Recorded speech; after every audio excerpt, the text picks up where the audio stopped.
Kultúra a príroda, obraz kreatívneho a turisticky atraktívneho pohraničia. Mesto Tvrdošín a gmina Koščelisko ako dlhoročné partnerské samosprávy ležia v spoločnom prihraničnom území. Neustále sa usilujú o zlepšovanie atraktivity svojho regiónu prostredníctvom stálej spolupráce.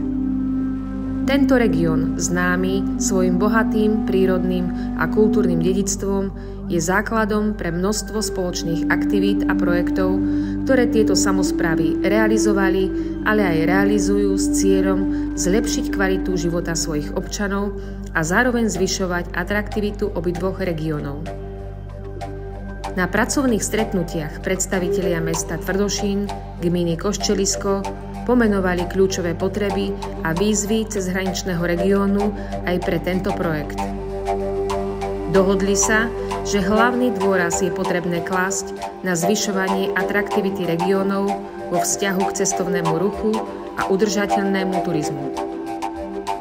S cieľom prilákať viac turistov a zároveň zachovať ekologickú udržateľnosť regiónu tomu nasvedčuje atraktívna a ekologicky šetriaca infraštruktúra. Ako sa nám to podarilo? Aj toto uvidíme v tomto dokumente. Ďalším kľúčovým bodom projektu je vytvorenie nových turistických a vzdelávacích atrakcií ako nástroj pre sociálno-ekonomický rozvoj, ktorými sa zaoberali partneri z Koščeliska. Nové atrakcie a vzdelávacie programy, ktoré zdôrazňujú jedinečnosť regiónu, uvidíme cez rezbárske sympózium, na ktorom sa stretli slovenskí a poľskí rezbári. Ich jedinečné diela zanechali obrazové stvárnenie fauny a flóry. Mesto Tvrdošín s gminou Koščelisko na projektoch spolupracujú už niekoľko rokov. Aj tento projekt je len pokračovaním projektu Relaxačný chodník pozdĺž rieky Oravica, ktorý bol realizovaný už v roku 2012 a jeho obnova už bola nevyhnutná. Pôvodný mobiliár bol zastaralý a preto sa hľadali možnosti, ako ho modernizovať a ako mu pridať na hodnote. A riešenie sme našli aj vďaka našim partnerom z Poľska. Projekt bol rozdelený do niekoľkých častí. Ako prvá časť bola realizácia eko-osvetlenie cyklochodníka pozdĺž úseku existujúcej cyklotrasy vedúcej v mestskej časti Oravice popri rieke Oravica okolo informačného centra až poza meander k začiatku chodníka do Tichej doliny.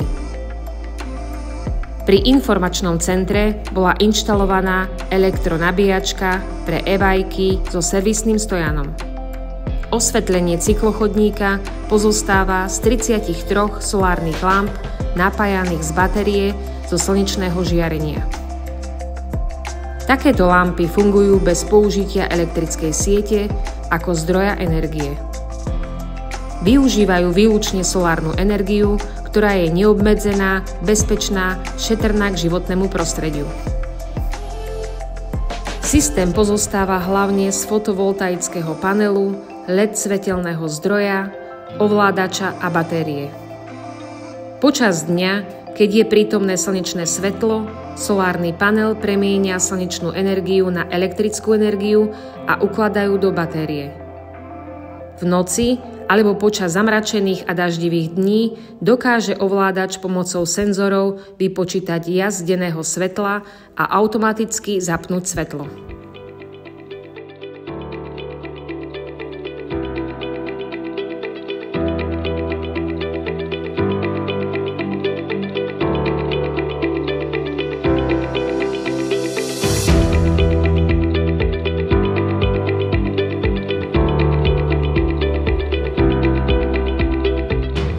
Ďalšia úloha bola realizovaná cez rezbárske sympózium. Rezbárske sympózium, ktoré je súčasťou projektu Kultúra a príroda, obraz kreatívneho a turisticky atraktívneho pohraničia, predstavuje výnimočnú príležitosť pre remeselníkov z Poľska a Slovenska na spoluprácu a prezentáciu svojich zručností. Sympózium združovalo 3 rezbárov zo Slovenska a 3 rezbárov z Poľska. Títo umelci boli vybraní na základe ich skúseností a schopností v oblasti rezbárstva a drobnej architektúry. Hlavným cieľom sympózia je vytvorenie umeleckých prvkov drobnej architektúry, ktoré sú umiestnené pozdĺž cyklotrasy. Tieto tzv. Malé umelecké diela nahradili existujúce, poškodené alebo nefunkčné architektonické prvky. Na chodníku vidíme lavičky, stojany na bicykle, infotabule či sedenia. Rezbári pracovali spoločne počas niekoľkých dní trvania prác, ktoré sa uskutočnili na verejnom priestranstve a bolo dostupné aj pre návštevníkov či verejnosť, čo malo návštevníkovi umožniť lepšie pochopiť umenie rezbárstva a proces vytvárania umeleckých diel.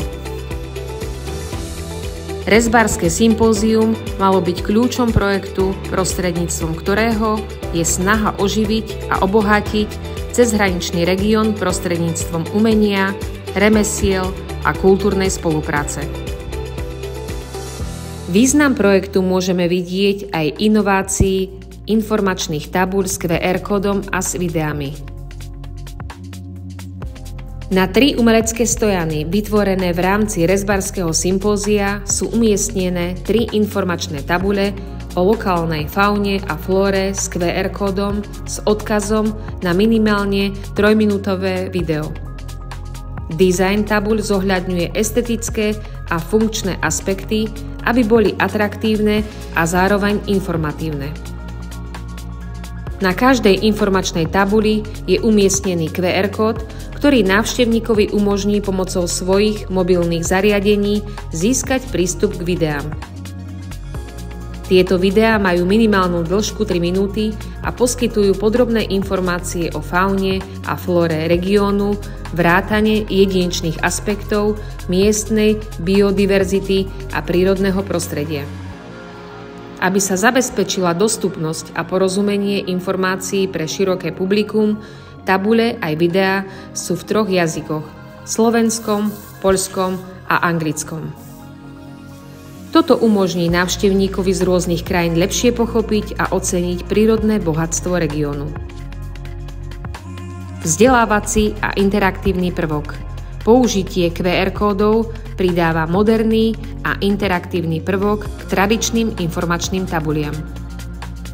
Tento prístup podporuje digitálnu angažovanosť a uľahčuje hlbšie pochopenie a vzdelanie sa o prírodnom prostredí regiónu.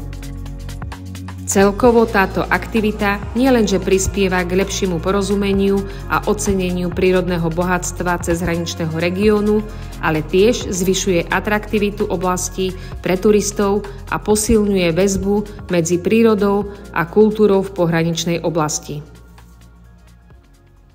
Touto aktivitou, ktorú realizovala gmina Koščelisko, vás prevedieme k workshopom s názvom Letné objavovanie poľsko-slovenského pohraničia. V rámci tejto úlohy naši partneri zorganizovali série workshopov ukazujúce bohatstvo dedičstva tatranského pohraničia. Predmetom vyučovania bol návrat k prírode, k histórii predkov, k tomu, čo je nám blízke, čo nevidíme a nedoceňujeme, ale je to neoceniteľný zdroj inšpirácie a poznania, z ktorého môžeme čerpať a ktoré zároveň predstavuje bohatstvo turistického potenciálu pohraničnej oblasti. Séria zahŕňala 8 stretnutí, každé približne 2 hodiny pre rôzne vekové skupiny, vrátane ľudí so špeciálnymi potrebami, pričom jeden z workshopov sa uskutočnil aj v Tvrdošine a v Oraviciach. Projekt Kultúra a príroda, obraz kreatívneho a turisticky atraktívneho pohraničia predstavuje významný moment na oslavu úspechov a prínosov projektu.